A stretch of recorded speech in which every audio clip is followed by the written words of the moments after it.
último que vi antes de perder mi pierna fueron los dientes, pequeños, afilados, brillando en la oscuridad de la selva, y esa sonrisa, esa maldita sonrisa que aún veo cuando cierro los ojos. Buenas noches y bienvenido a Noctaris. Esta noche, 7 hombres van a contarte lo que nunca debieron ver. 7 albañiles, 7 obras, 7 abismos disfrazados de cimientos. Todos pensamos que sabemos lo que es el miedo. Miedo a perder el trabajo, miedo a caer de un andamio. Pero hay otro miedo, uno más antiguo, el miedo a despertar algo que llevaba siglos dormido. El miedo a darte cuenta de que la tierra tiene dueño y que nunca pidieron permiso para construir. Apaga las luces, ponte los audífonos y que comience la primera historia. Hola, comunidad de Noctaris. Buenas noches, me llamo Rodrigo, aunque en la obra todos me decían el gato por mis ojos claros. Tengo 32 años y ahorita estoy viviendo en Valladolid con mi hermana, porque ya no puedo trabajar como antes. Lo que les voy a contar no es para pedir lástima, tampoco es para que me depositen dinero ni nada de eso. Es para que sepan lo que realmente hay debajo de esos hoteles de lujo a los que van los turistas a tomarse fotos para el Instagram. La gente ve las albercas infinitas, las cabañas con techo de palma, los caminos de piedra iluminados con velitas. Pero nadie sabe lo que costó poner eso ahí. Y no hablo de dinero. La tierra en Tulum, la tierra de la selva, cobra derecho de piso. Y no acepta tarjetas, no acepta transferencias, acepta sangre. Esto pasó hace 3 años. Yo llegué a Tulum buscando chamba, porque allá en mi pueblo, en Veracruz, la cosa estaba muy dura. Mi primo me habló de una obra grande, un hotel ecochic que estaban levantando muy adentro de la selva, casi pegado a la reserva de Siancayán. La paga era buena, casi el doble de lo normal, pero había una condición rara. Teníamos que dormir ahí mismo, en la obra, para cuidar el material y para no perder tiempo en traslados. El camino hasta allá era horrible, pura terracería llena de baches, que cuando llovía se volvía un lodazal, donde se quedaban atoradas las camionetas. Éramos como 15 trabajadores durmiendo en hamacas, colgadas entre las columnas de concreto, que apenas estábamos levantando. El primer día me sentí bien. Pensé que era suerte haber encontrado esa chamba, pero al segundo día empecé a notar algo. El ambiente era pesado, y no hablo del calor, porque allá el calor te asfixia de por sí. Hablo de una pesadez en el aire, como cuando va a temblar, como cuando sabes que algo malo va a pasar pero no sabes qué. Había un señor maya con nosotros, don Esteban, un albañil ya grande, de esos que llevan toda la vida en la construcción. Él se encargaba de hacer la mezcla y siempre andaba serio, callado. Nos decía cosas raras, que no nos metiéramos más allá de la línea marcada para el hotel, que no orináramos en los árboles viejos, que pidiéramos permiso antes de meter la retroexcavadora. El arquitecto, un chavo joven de la Ciudad de México, se burlaba de él. Le decía que se dejara de supersticiones, que aquí mandaban los planos y el dinero, no las leyendas. Un martes en la mañana nos dieron la orden de tirar un árbol enorme que estorbaba. Era un zapote, creo, y estaba justo donde iban a poner el área de yoga.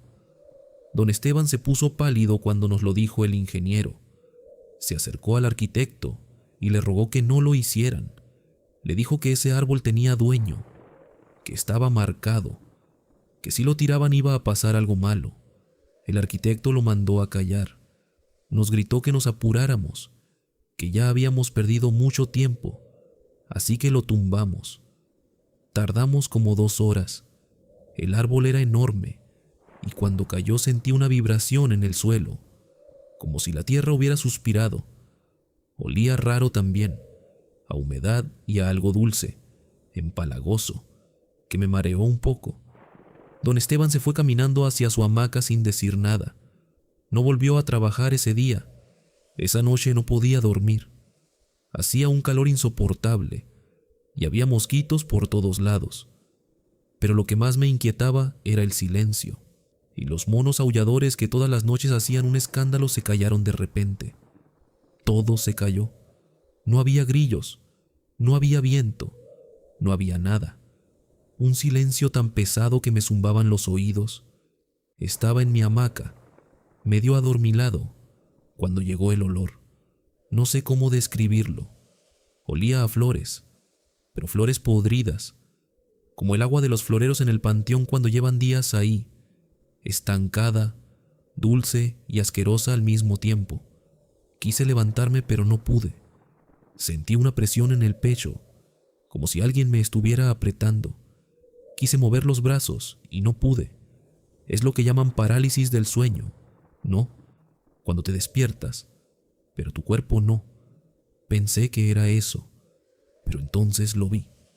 Abajo de mi hamaca, entre las sombras de las varillas y los bultos de cemento, había algo. Al principio pensé que era un perro o un mapache que había entrado a buscar comida, pero no era eso. Era del tamaño de un niño chiquito, como de 3 años, pero no era un niño.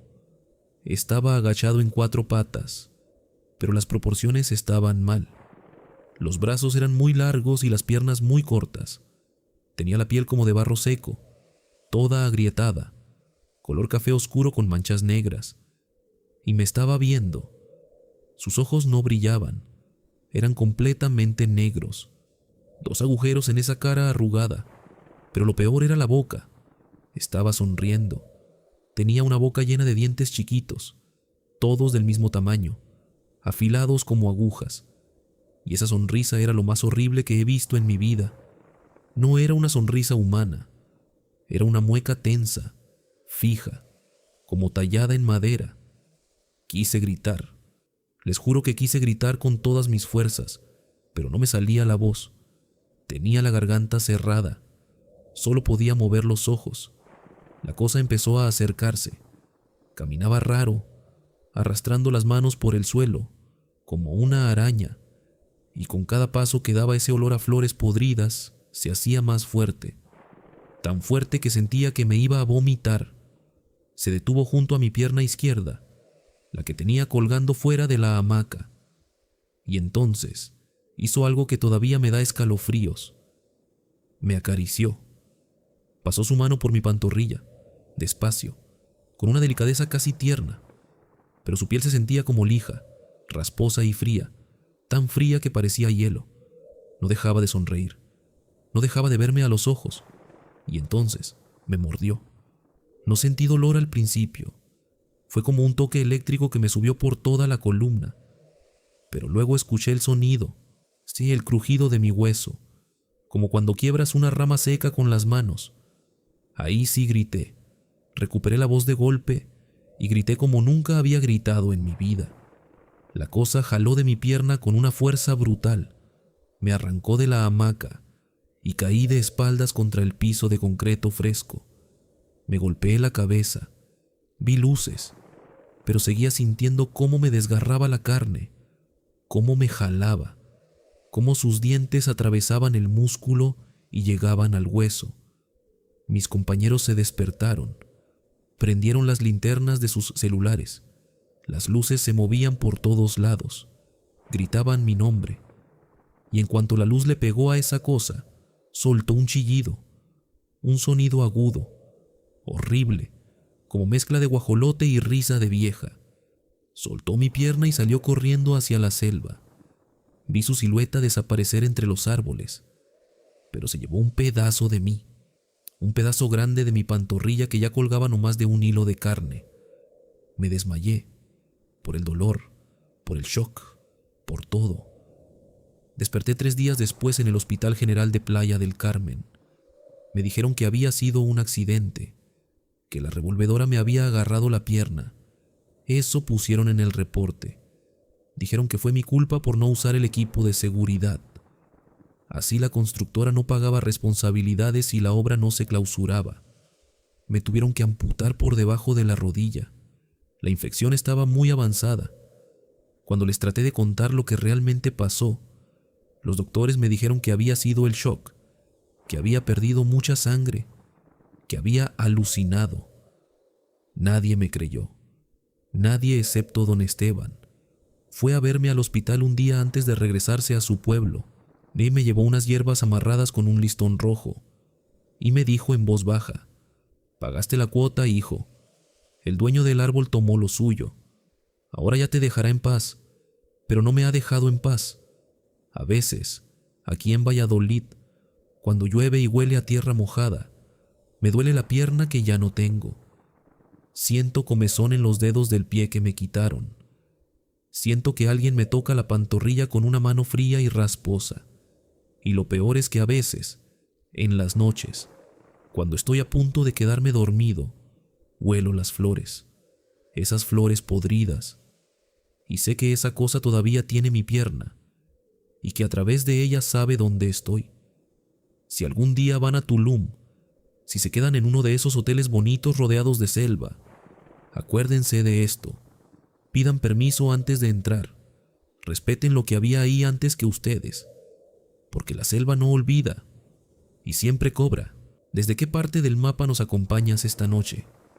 Déjame tu ciudad, tu pueblo o tu rancho en los comentarios. Quiero saber de dónde me escuchas mientras la oscuridad te rodea. ¿Estás en Monterrey? ¿En Guadalajara? Tal vez del otro lado, en Los Ángeles o Chicago, o quizás desde Buenos Aires, aguantando el calor de esta madrugada. Escríbelo ahora. Forma parte de esta comunidad que se atreve a escuchar lo que otros prefieren ignorar. Pero no te distraigas demasiado. El siguiente relato está fuerte y vas a necesitar toda tu atención. Buenas noches al que me escucha y a toda la banda que está despierta a estas horas, ya sea porque trabaja en el turno nocturno o porque simplemente no puede dormir. Me llamo Armando, aunque en la obra me conocen como el Beto. Soy fierrero, de los que amarran la varilla antes de los colados. Ahorita ando jalando en Reynosa, pero esto que les voy a platicar pasó en Matamoros hace como 4 años, cuando estaban ampliando una de esas maquiladoras grandototas que están por la salida a la playa. Es algo que me carcome el alma, la neta, porque traigo las manos sucias de dinero maldito y la conciencia bien pesada. Era un colado nocturno. A los que no saben de esto, colar de noche en el norte es lo mejor, porque el sol no te parte la madre y el concreto no se fragua tan rápido. Te da chance de trabajarlo bien. Estábamos echando una losa de cimentación, una zapata corrida bien profunda. Hacía mucho ruido, el sonido de las revolvedoras, los trompos que les decimos, el zumbido de los vibradores para acomodar la mezcla y los gritos de la raza pidiendo más agua o más grava. Éramos una cuadrilla grande, pero en esa sección en específico estábamos yo y 2 camaradas, el Samuel y el Toño. Eran chavos, no pasaban de los 25 años, bien jaladores, de esos que aguantan carrilla y no se rajan, chavos con ganas de salir adelante. Estábamos cerca de la tolva de la bomba, esa máquina que impulsa el concreto por la manguera. Samuel y Toño estaban al borde de la excavación, guiando la manguera que chicoteaba con la presión. Yo estaba unos metros atrás cuidando que la mezcla no se atorara. De repente sentí un frío bien canijo, y no era el aire de la noche, porque en Matamoros la humedad es caliente, pegajosa. Este frío calaba en los huesos, olía a óxido, a fierro viejo mojado, un olor metálico que te dejaba un sabor a moneda en la boca. Levanté la vista porque pensé que se había reventado alguna tubería hidráulica. Y ahí fue cuando lo vi. Detrás de Toño, justo en el borde de la zanja donde estaba cayendo todo el concreto fresco, había alguien. Al principio pensé que era el residente de obra que andaba supervisando, pero no. Esta madre era alta, muy alta. Fácil le sacaba una cabeza a cualquiera de nosotros. Y no traía casco, ni chaleco, ni ropa. Estaba desnudo, pero no se le veía piel. Parecía que estaba hecho de aceite quemado, de chapopote negro y brillante. No tenía cara. Era una mancha negra con forma de hombre, pero se movía raro y como si no tuviera articulaciones, como si fluyera. Les quise gritar, aguas atrás, pero el ruido de la bomba se tragó mi voz. Vi cómo esa sombra levantó los brazos, que parecían troncos largos y deformes, y con una fuerza que no es de este mundo los empujó. No fue un empujón de pleito, fue un golpe seco, brutal. Samuel y Toño salieron volando hacia adelante, directo al pozo donde se estaba vaciando la mezcla. Cayeron de cabeza. El concreto fresco es traicionero. Pesa muchísimo. Es como arenas movedizas pero grises y densas. Trataron de manotear. Vi la mano de Samuel saliendo, buscando agarrarse de una varilla, pero la misma bomba seguía escupiendo mezcla encima de ellos, enterrándolos en segundos. Corrí hacia allá. Le grité al operador de la bomba que parara. Le hice señas como loco. Cuando por fin se detuvo la máquina, ni ya no se veían. Solo quedaba la superficie gris burbujeando, tragándoselos. El caos se armó. Llegaron los ingenieros. Prendieron todas las luces. Trataron de meter palas para sacarlos, pero ya era tarde. El concreto los había asfixiado. Cuando llegaron los bomberos y Protección Civil, ya no más fue para recuperar los cuerpos. Fue horrible ver cómo los sacaban, todos grises, tiesos, con la mezcla metida hasta en las orejas, en la boca, en los ojos. Pero lo peor vino después. Nos llevaron a las oficinas móviles, a los campers. Estaban los dueños de la constructora y unos tipos de traje que no conocíamos. Gente pesada, de esa que te mira y te cagas del miedo, aunque no te hayan dicho nada. Nos dijeron que había sido un accidente, que se habían resbalado.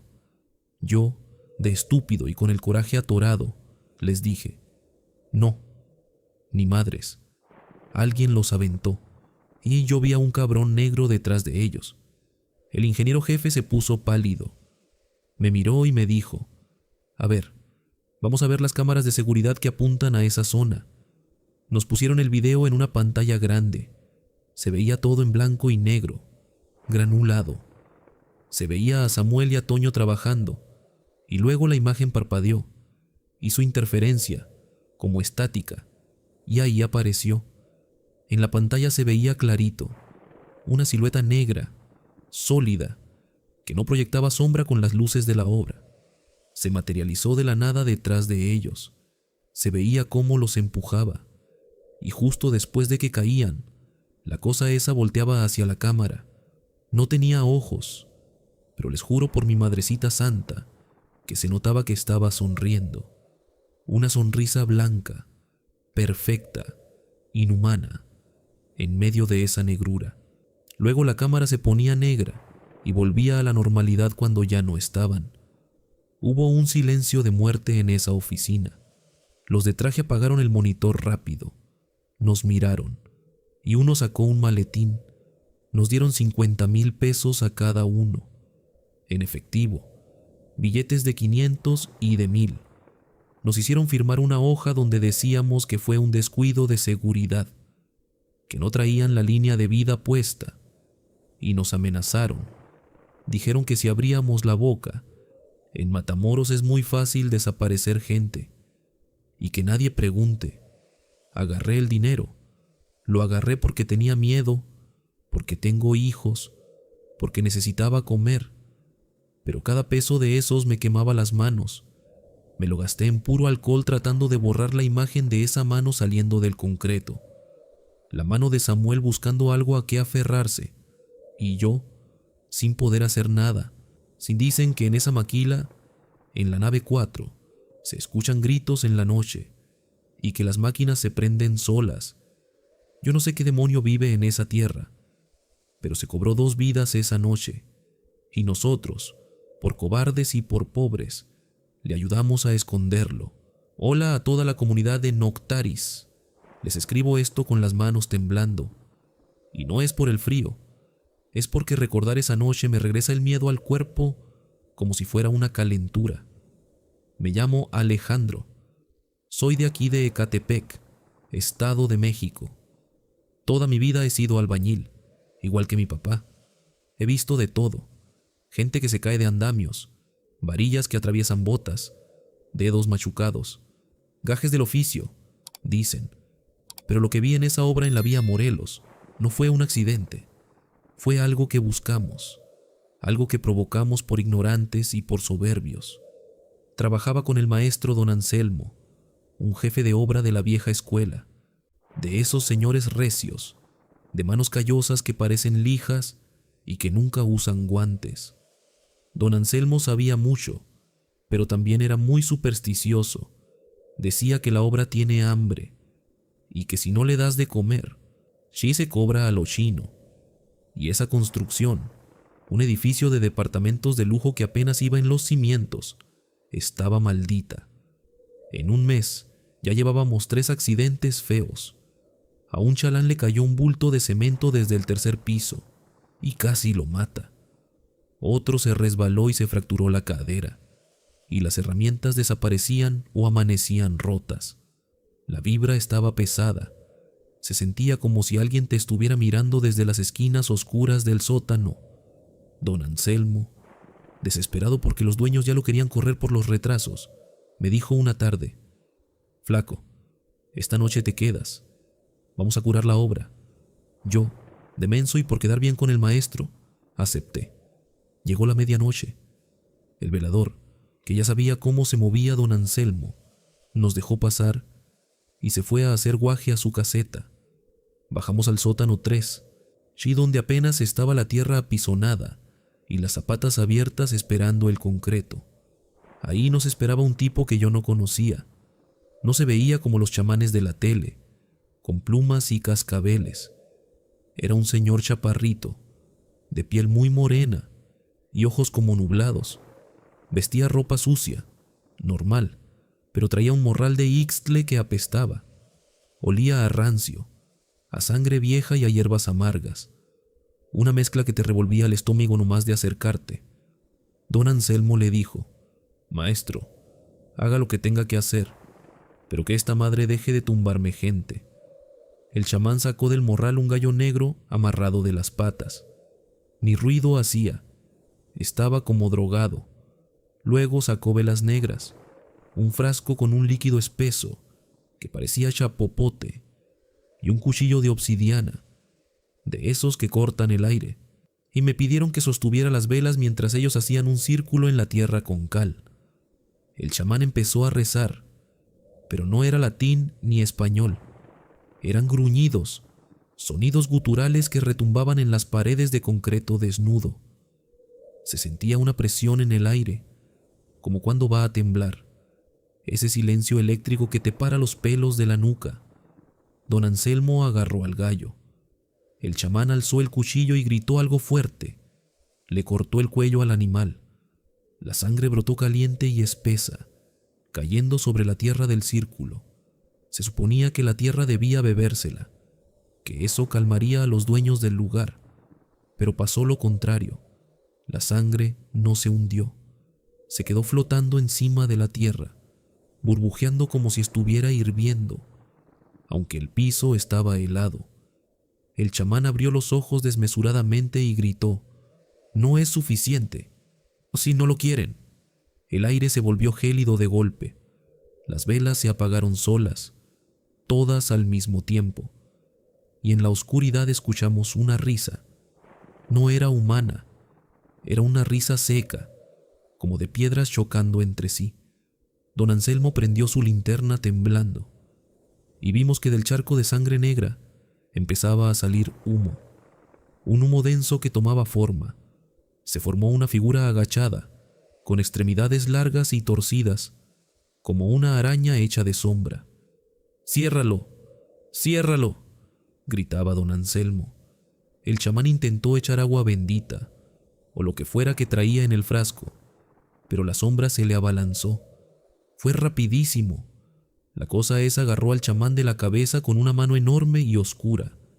Escuchamos un crujido húmedo, como cuando aplastas una sandía. El chamán cayó al suelo convulsionando, con los ojos en blanco y espuma saliendo de su boca. Si don Anselmo, que era un hombre de mucho valor, intentó jalarlo, intentó sacarlo del círculo, pero la sombra se volvió hacia él. Yo estaba paralizado, pegado a una columna, con las piernas aguadas del miedo. Vi cómo esa cosa tocó el pecho de don Anselmo. Solo lo tocó. El maestro soltó un alarido desgarrador. Se llevó las manos al corazón y cayó de rodillas. Su cara se transformó en una mueca de terror absoluto. Se puso morada en segundos. Ahí me ganó el instinto. Tiré la linterna y corrí.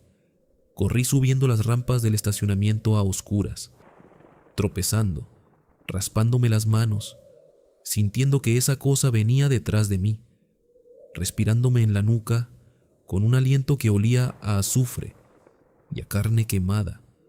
Llegué a la calle y no paré hasta que vi las luces de una patrulla. Al otro día encontraron al chamán muerto. Dijeron que fue un infarto fulminante. A don Anselmo lo encontraron vivo, pero ya no era él.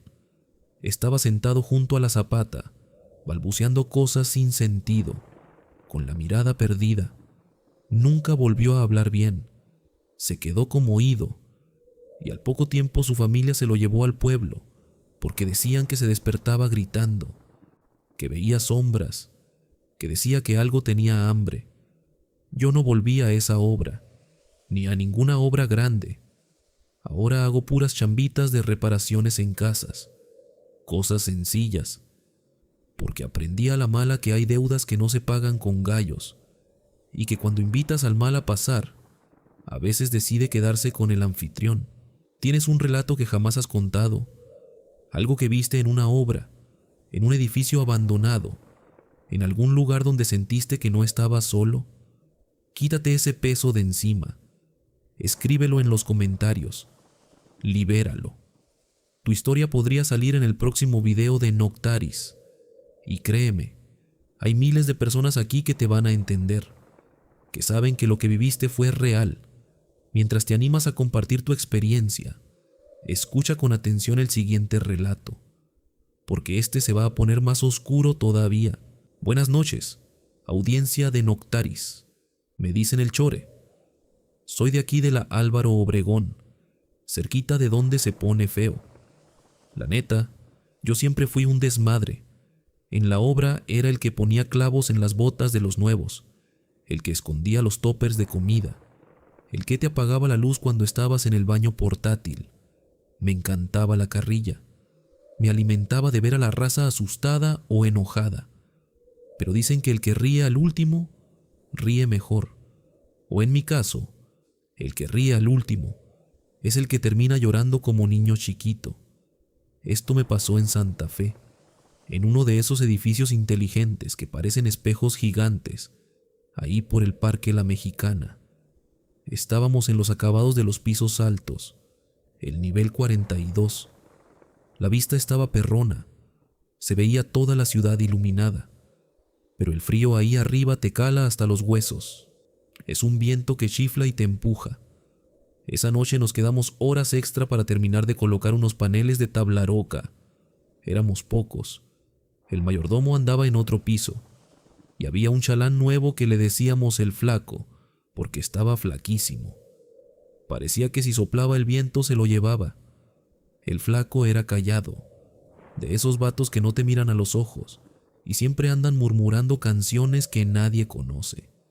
Yo, aburrido y con ganas de desmadre, vi que el Flaco se fue al fondo del piso, a una zona que todavía no tenía iluminación, pegado al cubo del elevador que estaba abierto, puro hueco negro hacia abajo. Dije, ahorita me lo chingo. Me quité las botas para no hacer ruido y me fui arrastrando pegado a la pared. Planeaba pegarle un grito o aventarle una rondana para que se cagara del susto. Cuando me acerqué, noté algo raro. Fíjate, el Flaco estaba parado frente a una columna de concreto, dándole la espalda al vacío. Estaba quieto, demasiado quieto, como si fuera una estatua. Y lo más cabrón es que estaba haciendo un sonido, como un gruñido, pero no de garganta.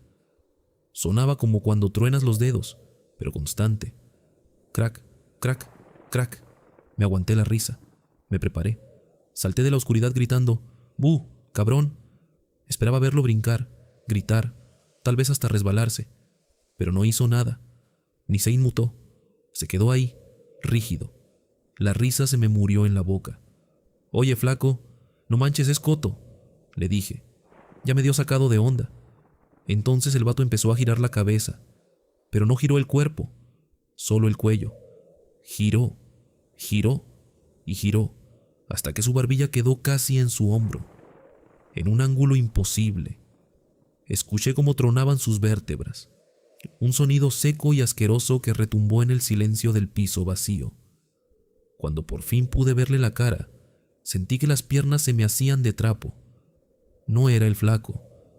O sea, sí era su cuerpo, su ropa llena de yeso, pero la cara estaba desencajada.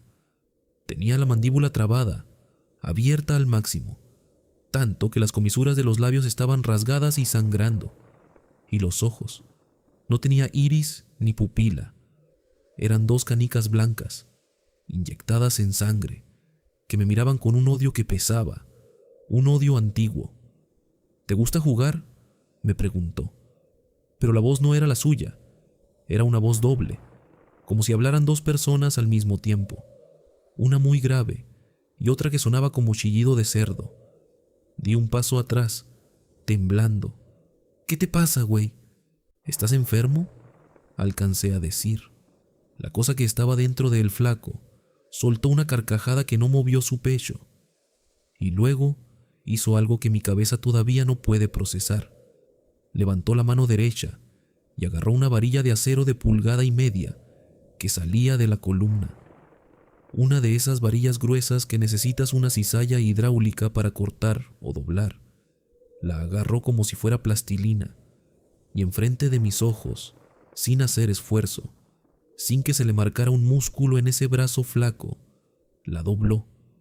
La retorció hasta hacerla un nudo. «Aquí abajo hay mucha gente enojada, Chore», me dijo la cosa, y dio un paso hacia mí. Caminaba raro, azotando los pies, como si las rodillas se le doblaran hacia atrás. Ahí sí sentí el terror puro. No fue miedo a que me pegara, fue miedo a estar cerca de algo que no pertenecía a este mundo. El olor me golpeó de repente, azufre y drenaje. El olor de los basureros viejos de Santa Fe, que están enterrados bajo esos edificios de lujo. Corrí. No esperé a ver qué más hacía. Corrí hacia las escaleras de emergencia. Escuché que venía detrás de mí. No corría normal. Escuchaba cómo golpeaba las paredes y el techo, como si fuera rebotando, como un insecto gigante. Bajé los 42 pisos casi volando, saltándome escalones, cayéndome y levantándome. Sentía su aliento podrido en la nuca todo el camino. Llegué a la planta baja, pálido, casi vomitando el corazón. El guardia de seguridad me vio y se asustó de mi cara. Le dije que el flaco se había vuelto loco, que estaba rompiendo todo. Subieron a buscarlo entre varios. No lo encontraron. Encontraron su ropa, su casco y sus botas en el piso 42, acomodadas en un círculo perfecto. Pero a el flaco no lo volvieron a ver. Dicen que se cayó por el cubo del elevador, pero nunca hallaron el cuerpo en el fondo. Yo renuncié al día siguiente. Ya no hago bromas, ni me río de nadie, porque sé que en esos edificios construidos sobre basura y miseria, hay cosas que nomás están esperando que alguien se pase de listo para salir a jugar. Si las historias te están erizando la piel, no seas mala persona y suscríbete. Activa la campanita para que no te pierdas ningún relato de esta oscuridad que compartimos. Deja tu like para no sentirme tan solo con estas historias. Cada like me dice que hay alguien más ahí afuera que entiende que lo inexplicable existe.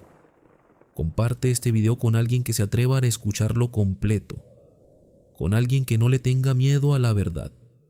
Y ahora sí, agárrate, porque las próximas 3 historias van a ponerse peor, mucho peor. Hola, comunidad, no les voy a decir mi nombre real, y si escuchan que mi voz tiembla, o que me cuesta encontrar las palabras. Perdónenme, pero estoy escribiendo esto desde un cibercafé en un pueblo de Oaxaca, donde apenas llega la señal.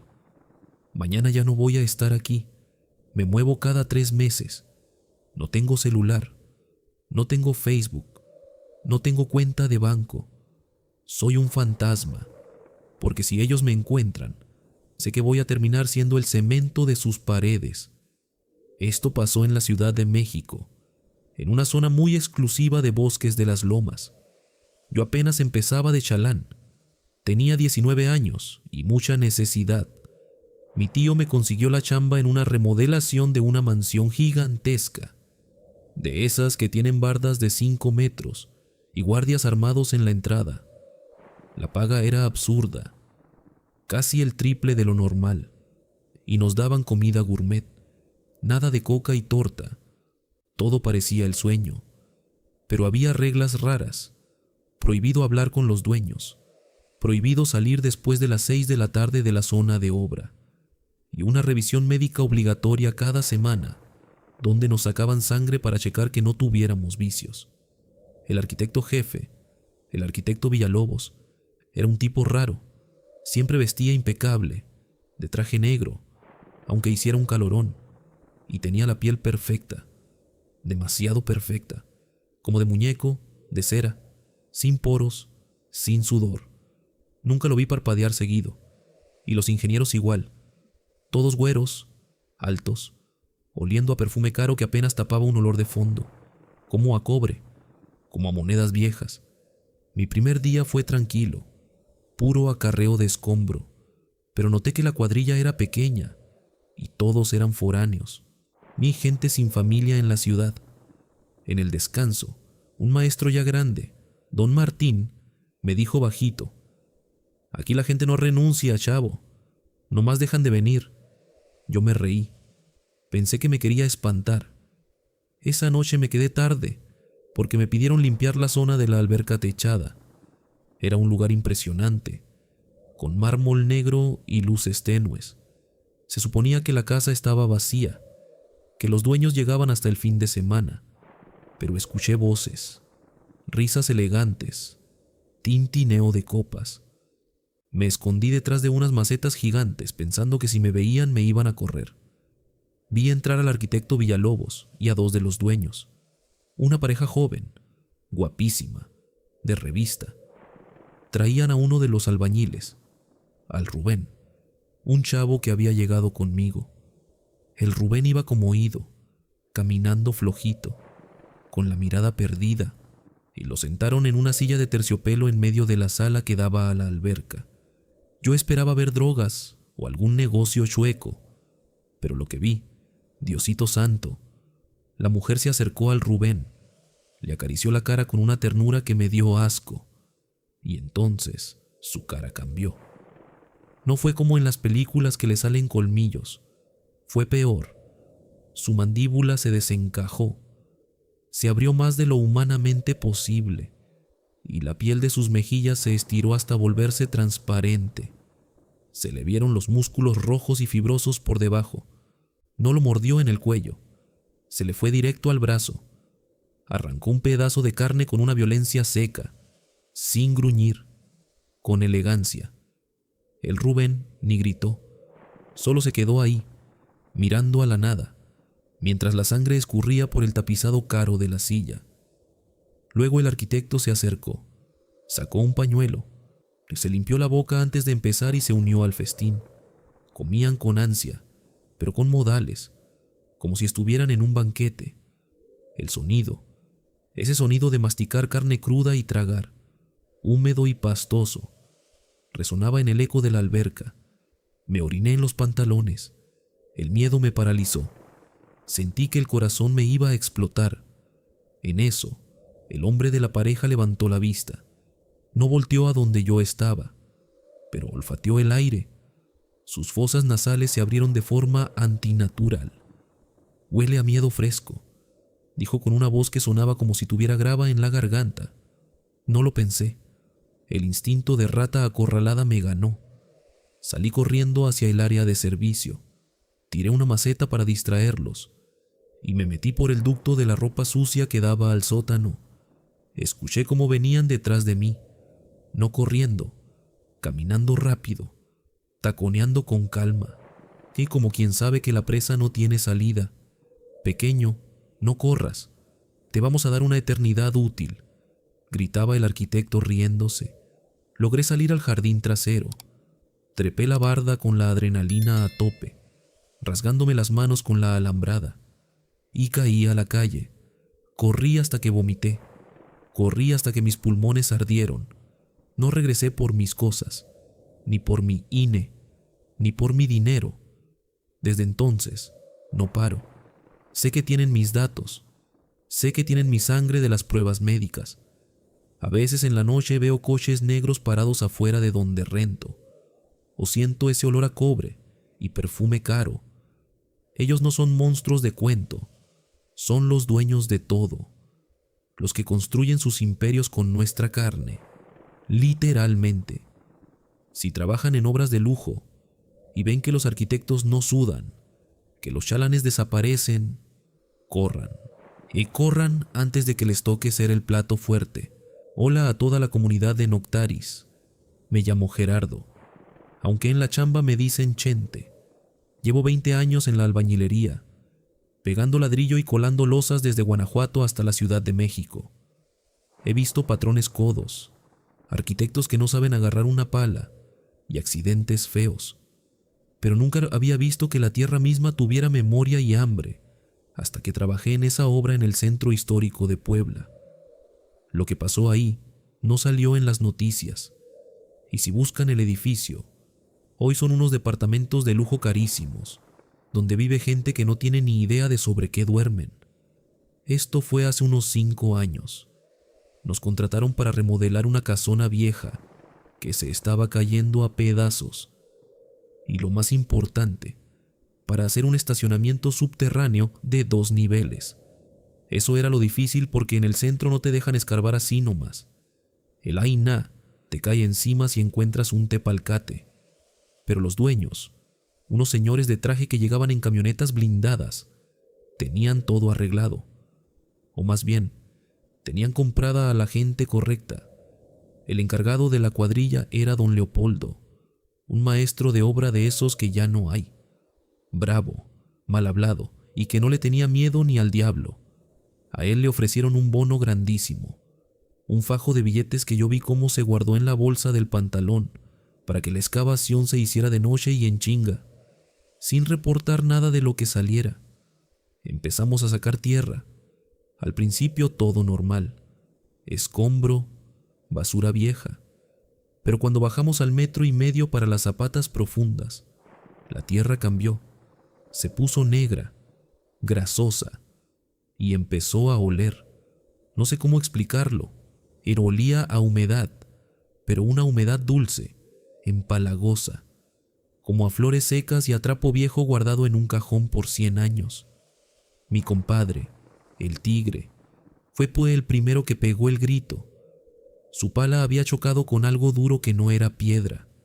Cuando limpiamos la tierra vimos que era un cráneo chiquito, amarillento, poroso, y al lado una costilla, y más allá un fémur. No era un muertito aislado. Conforme metíamos los picos, salían más y más. Estábamos parados sobre un panteón clandestino o muy antiguo, tal vez de la época de la Revolución o de alguna peste, porque estaban amontonados sin caja, hueso sobre hueso. Le avisamos a don Leopoldo: maestro, aquí hay puro hueso. Esto es un panteón. Hay que parar, le dije sintiendo un frío en la nuca que no era normal. Don Leopoldo bajó a la cepa, sí pateó un cráneo como si fuera una piedra y nos gritó: ¿creen que me importan estos muertos de hambre? Ellos ya vivieron. Nosotros tenemos que comer.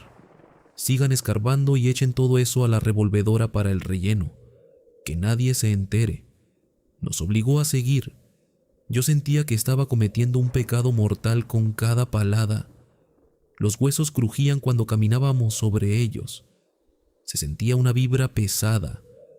El aire se puso denso. Costaba respirar.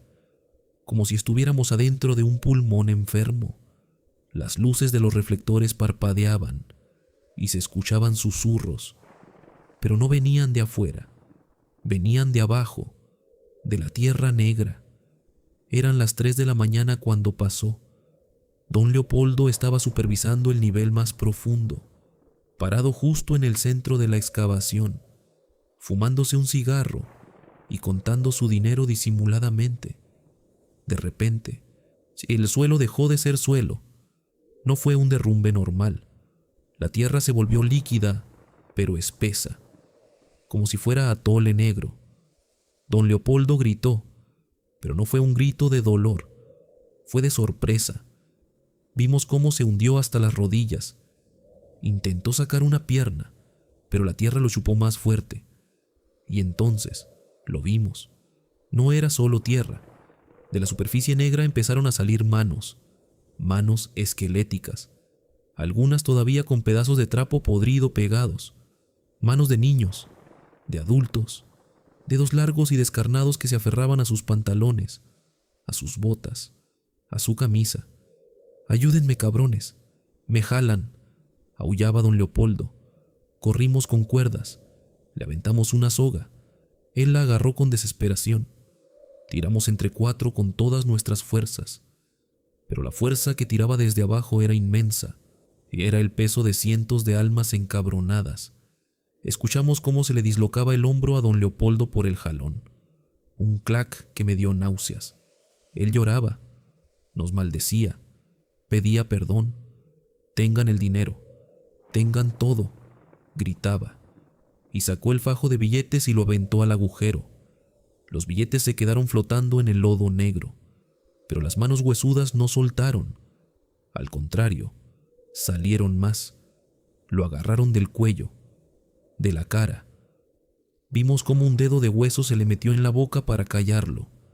Sus ojos se le salían de las órbitas, rojos, inyectados de pánico puro.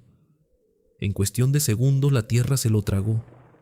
Lo último que vimos fue su mano con el reloj dorado que se acababa de comprar con el adelanto, hundiéndose en esa masa negra, y luego el silencio. La tierra volvió a ser tierra firme, dura, compacta, y solo quedó el agujero medio tapado y el olor a podredumbre que inundó todo el sótano. Salimos corriendo. Nadie recogió herramienta, nadie apagó las luces. Los dueños al día siguiente llegaron con otra cuadrilla. Nos amenazaron. Dijeron que don Leopoldo se había largado con la nómina, que era un ratero. Nos dieron dinero para callarnos y nos corrieron. Ellos taparon todo con concreto hidráulico ese mismo día. Hoy, ese edificio tiene un estacionamiento impecable. Pero yo sé que en la columna central, la que sostiene todo el peso, no hay solo varilla y cemento. Abajo, en lo profundo, está don Leopoldo, abrazado por los muertos que no dejó descansar, pagando la renta de un terreno que no era suyo. Dicen los veladores nuevos que en el sótano 2 los coches amanecen con huellas de manos de polvo en los cofres, y que se escucha a un hombre llorando ahogado debajo del piso. Yo no paso por ahí ni de día. Sección 11. Historia 7. El hombre que perdió a su padre. Hola a toda la comunidad que nos escucha. Me llamo Diego. Tengo 22 años y escribo esto con un nudo en la garganta desde la sala de espera del hospital psiquiátrico Dr. Samuel Ramírez Moreno, acá por la salida a Puebla. Vengo a visitar a mi papá, don Eusebio, o bueno, a lo que queda de él, porque el hombre que está amarrado a una cama en la habitación 304, gritando en idiomas que nunca aprendió, ya no es el albañil fuerte y cariñoso que me enseñó a andar en bici. Ese hombre se murió el día que tiraron el muro falso en aquella casona del centro de Tlalpan. Mi jefe era un maestro de primera, de esos que levantan una barda a plomo sin usar nivel, puro ojo. Lo contrataron para remodelar una casa antigua que iban a convertir en oficinas. La paga era buena y él estaba contento, pero a la semana empezó a llegar raro. no cansado, apagado, se sentaba a cenar y se quedaba mirando el plato de frijoles sin tocarlo, con la mirada perdida en un punto fijo de la pared, como si viera algo que nosotros no. Un día llegó con las botas llenas de un polvo gris, distinto al cemento o al yeso. Olía a humedad, pero una humedad picante, como a amoníaco. Me dijo: «Mijo, hoy tiramos una pared que no aparecía en los planos. Había un cuartito atrás, tapeado. No había nada adentro, nomás aire viciado. Pero cuando entré, sentí que el aire se me metió por los poros. Esa noche empezaron los problemas. Me desperté a las 3 de la mañana porque escuché ruidos en la sala. Me asomé y vi a mi papá. Lo estaba parado en medio de la oscuridad, en calzones, mirando hacia el techo. Pero no estaba normal. Tenía la espalda arqueada de una forma antinatural, como si alguien le estuviera jalando la columna hacia atrás con una cuerda invisible. Y estaba vibrando. No sé cómo explicarlo. Temblaba tan rápido que se veía borroso. «Pa», le susurré. Giró la cabeza. No movió el cuerpo, solo el cuello, con un movimiento brusco, mecánico. Sus ojos estaban abiertos de par en par, sin parpadear, y tenía una sonrisa. No era su sonrisa, era una mueca tensa, mostrando todos los dientes apretados con tanta fuerza que le sangraban las encías. «Eusebio no está», me dijo con una voz que me heló la sangre. No era su voz grave y rasposa de cigarro. Era una voz aguda, infantil, pero que sonaba como si viniera de adentro de una cueva, con eco. Corrí a despertar a mi mamá. Cuando regresamos, él ya estaba dormido en el sillón, roncando como si nada.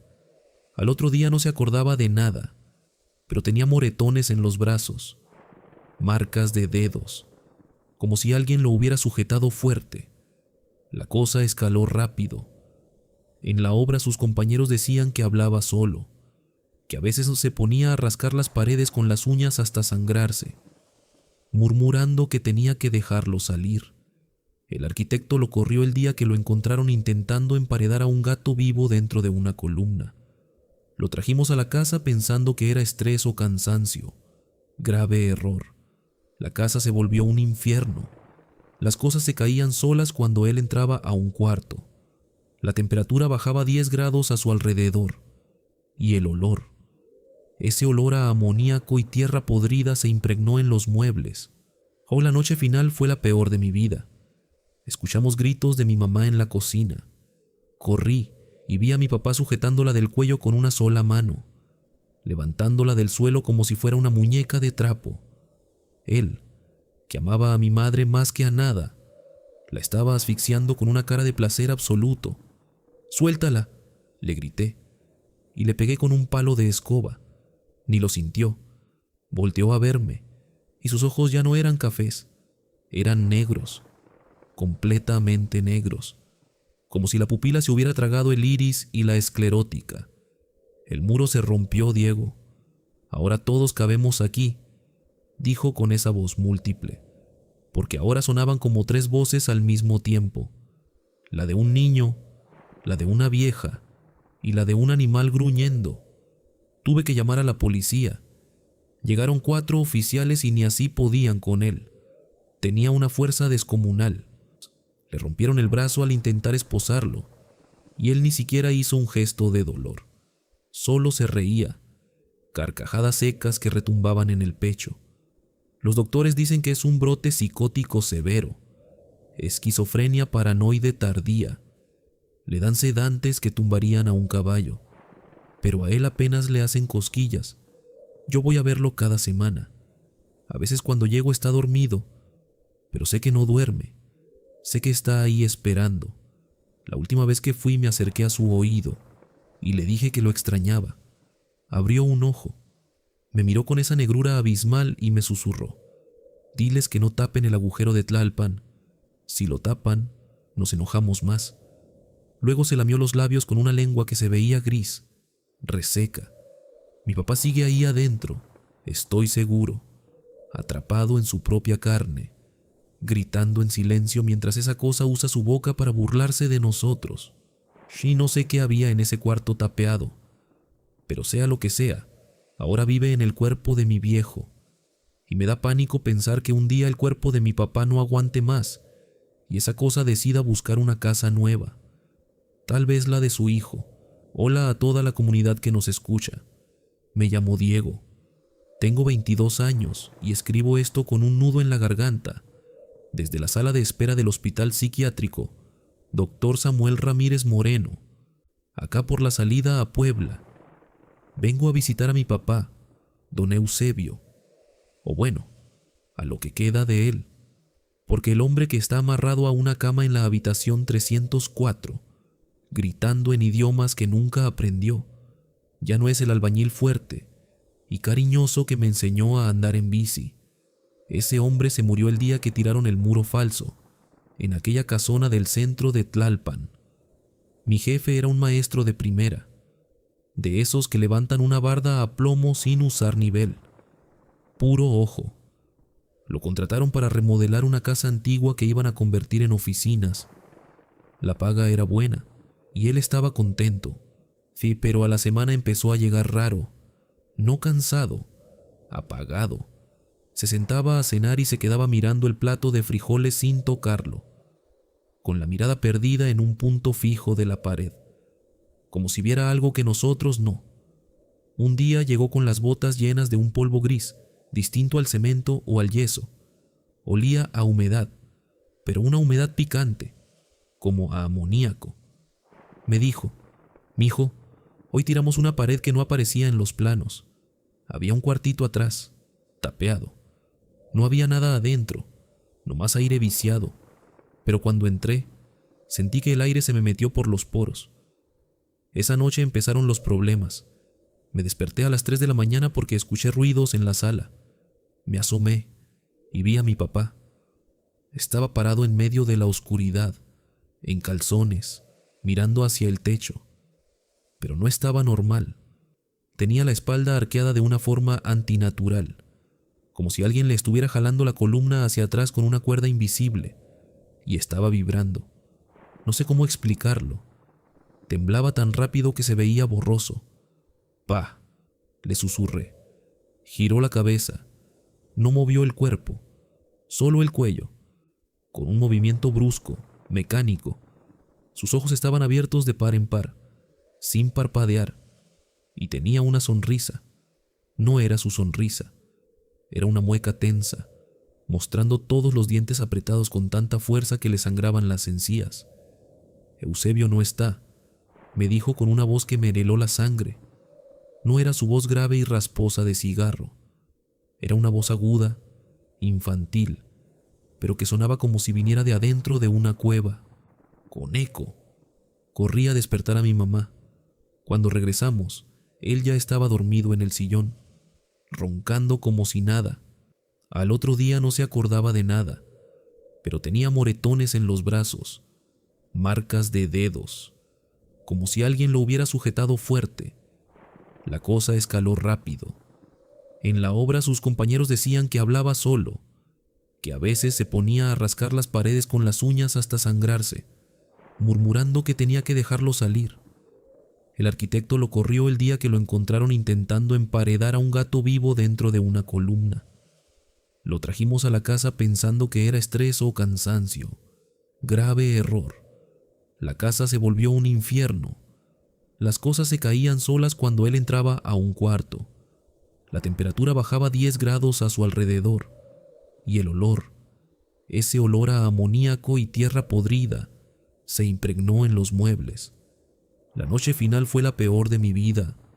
Escuchamos gritos de mi mamá en la cocina.